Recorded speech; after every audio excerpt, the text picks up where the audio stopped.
Aashika of class 9th Master Jivanapuram, and I am going to do a seminar on the topic force and laws of motion. Introduction. For many centuries, the problem of motion and its causes had puzzled scientists and philosophers. A ball on the ground, when given a small hit, doesn't move forever. Such observations suggest that rest is the natural state of an object. This remained the belief until Galileo Galilei and Isaac Newton developed an entirely different approach to understand motion.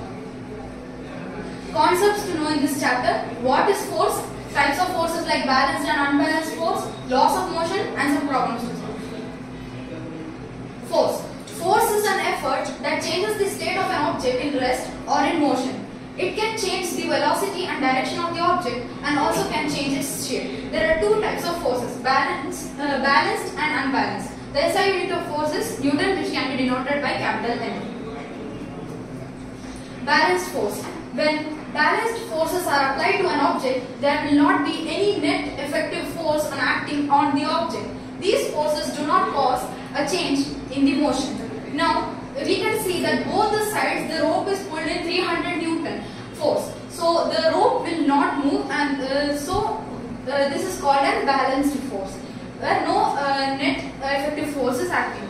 So, this is now this is an unbalanced force. Unbalanced forces acting on an object changes its speed and direction of motion. It moves in the direction of the force. So, here the force is applied on the 300 Newton side, which is more. So, this man will move to the side where the force is more. Laws of motion. There are three laws of motion. First law of motion is also known as inertial law. So, what is inertia? It is the tendency of an object to resist any change in its state of motion or rest. Not all objects have the same inertia. Inertia depends on the mass of the object. So, inertia is directly proportional to mass. There are two types of inertia: inertia of rest and inertia of motion. Statement for first law. An object remains in the state of rest or of uniform motion in a straight line unless compelled by an unbalanced or external force. Second law, which is first we have to know what is momentum. It is the product of the mass and velocity of an object. It is denoted by capital P. It is a vector quantity. P is equal to m into v. M is mass and v is velocity and p is momentum. Unit is kg meter per second. Statements for second law. Force is directly proportional to the rate of change of momentum.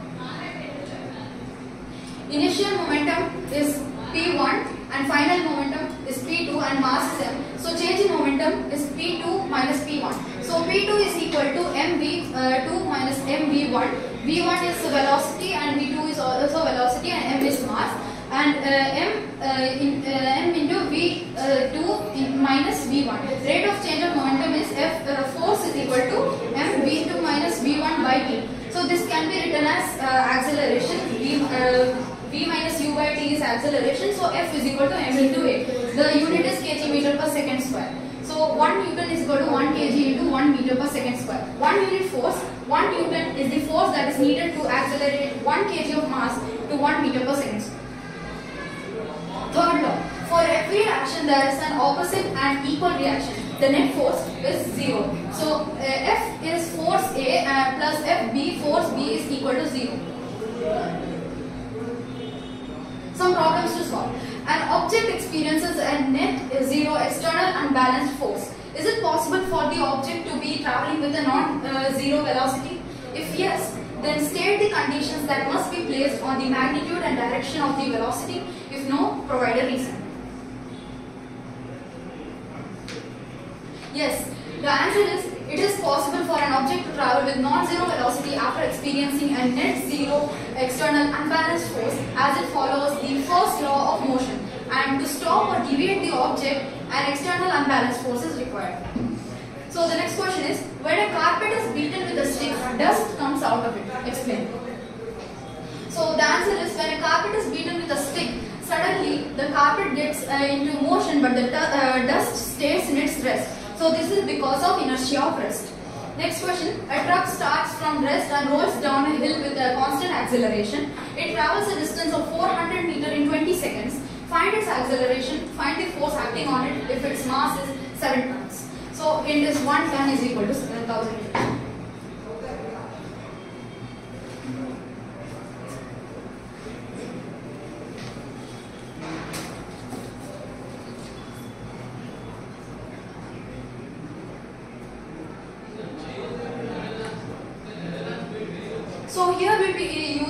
formula S is equal to ut plus half at square. So 400 meter is equal to u into u is 0 and t is 20, so they are equal to 0, plus half a is not written and t square is 20 square. So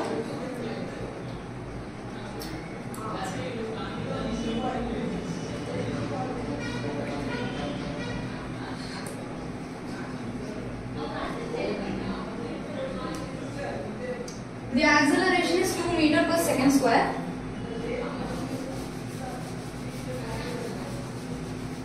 And for 7 tons is equal to 7,000 kg. So 7,000, force is equal to ma. So mass into acceleration is 14,000 meters.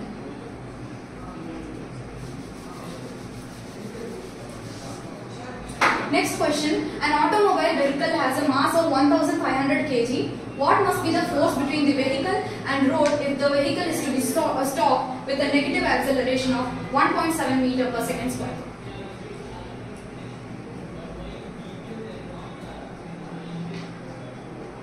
Here force is equal to mass into acceleration.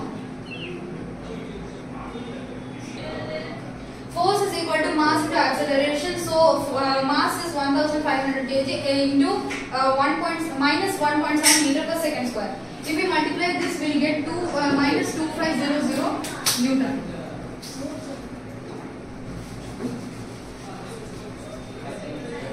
Thank you.